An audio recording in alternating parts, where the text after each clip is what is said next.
and I'm the first year coordinator for architecture. Hello, my name is Anastasia Canandinu and I teach BA1 at the University of Portsmouth.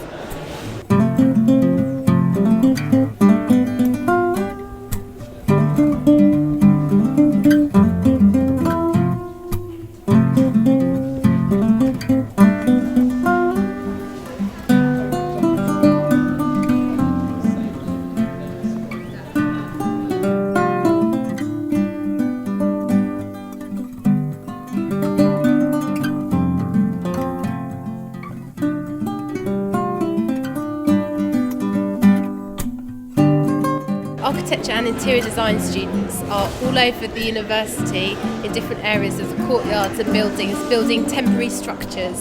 So they're using found materials and lightweight and temporary materials, and the challenge is to build a shelter for 2 colleagues and a studio staff member, and they'll be presenting those at 3 o'clock today. Well, you wouldn't believe I was walking on the beach yesterday, paddling in the water, but today the weather's meant that we're based in the Portland building and in our design studios as opposed to out on the common, which I think everybody's very grateful for.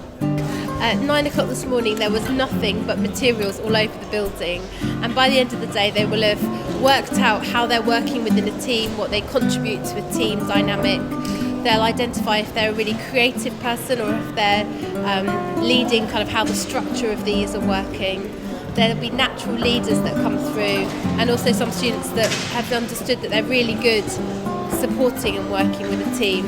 It's quite interesting also to see how students realize what works and what doesn't work with their original design and the way they were planning to use specific materials, because they were planning to use certain materials in a certain way and they realized that it doesn't quite work.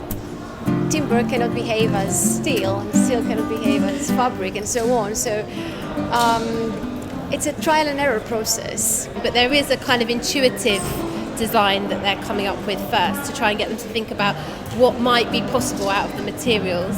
Other groups have secretly met as a team and discussed what they might do, which I think is quite good. A lot of the groups started by brainstorming ideas and coming up with 10 different suggestions and thinking about the positive and negatives. And so I think each group has found its own dynamic, really. And the problem, as you described it, is quite open in a way, so it's up to the students to define exactly what activity they would like to host in these little spaces that they create. So it's up to them to decide on the specific details and aspects of what that problem is. They redefine the problem themselves. Some of the shelters are literally tent-like structures that teams have built intuitively, and others, we've got one outside that's designed for stargazing, so it's designed to allow you to look up to the heavens and lay back and watch the stars. We've got others which are about a certain type of activity like cloud watching or gathering. So some have done functions and some have done structures, which I think is very interesting.